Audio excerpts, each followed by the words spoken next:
علم اور شعور کے اس دور میں تعجب کی بات یہ ہے جاہلیت کے اعتقادات بھی بھرپور پائے جاتے ہیں اور ترقی یافتہ ترقی پذیر اقوام میں بھی۔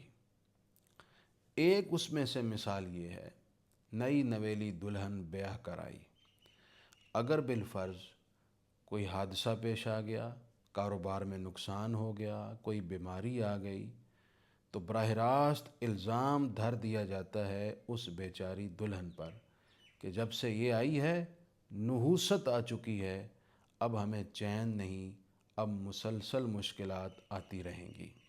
یہ بہت زیادتی کی بات ہے، یہ اس نئی نویلی دلہن کی توہین بھی ہے، تذلیل بھی ہے، دل آزاری بھی ہے، اور یہ سب اپنی جگہ گناہ ہیں۔ نبی اکرم رحمت عالم صلی اللہ علیہ وسلم نے بہت پہلے اس کنسیپٹ کی اور اس نظریے اور وہم کی تردید کر دی تھی۔ آپ نے ارشاد فرمایا ان کان الشؤم فی شیء ففی المرأۃ والدار والفرس او کما قال، یہ حدیث صحیح بخاری میں ہے۔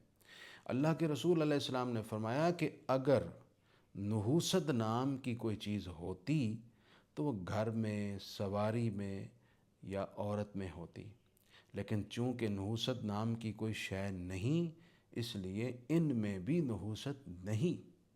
آپ نے تو بڑی وضاحت کے ساتھ تردید کر دی، تو پھر کیسے ایک مسلمان یہ سوچ سکتا ہے اور یہ سوچ کر ایک بندہ خدا پر الزام دھر کے اس کی دل شکنی کر سکتا ہے؟ ان توہمات سے باہر نکلیے، اللہ کے رسول علیہ الصلوۃ والسلام کو آنکھیں بند کر کے فالو کیجیے۔